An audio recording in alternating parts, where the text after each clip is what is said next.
अध्यक्ष महोदय, माझ्या मतदारसंघामध्ये सातारा पंढरपूर हा रोड आहे आणि तो MSRDCच्या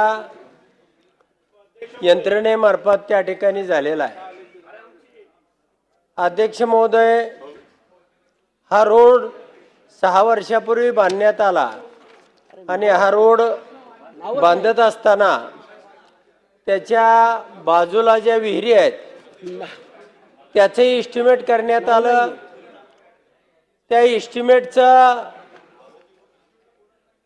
बिलही काढण्यात आलं, परंतु त्या रस्त्याच्या बाजूला त्या विहिरीला कठडा बांधला गेला नाही आणि त्यामुळं 14 जणांचा पिकअप त्या विहिरीमध्ये पडला।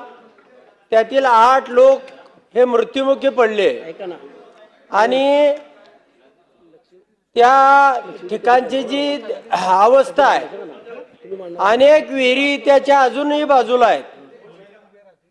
ही घटना अतिशय महाराष्ट्राला वेदना देणारी आणि आम्ही त्या ठिकाणी प्रत्यक्षदर्शिनी म्हणून होतो। त्यामध्ये 4 लहान मुलं होती।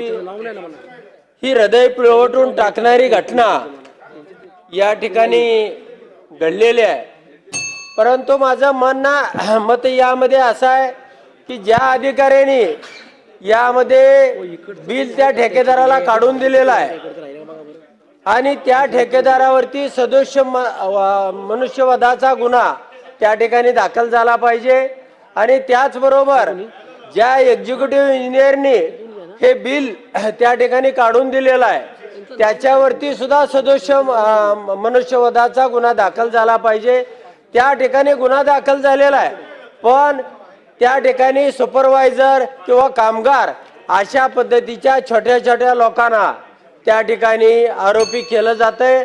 तर याचे जे यामध्ये दोषी आहेत त्या ठिकाणचे एक्झिक्युटिव्ह इंजिनियर असतील आणि या रस्त्याचे रोडवेचे जे मालक आहेत त्यांना तात्काळ अटक केली पाहिजे। ही माझ्या औचित्याच्या या मुद्द्याच्या मार्फत आपल्याकडे मागणी आहे। धन्यवाद।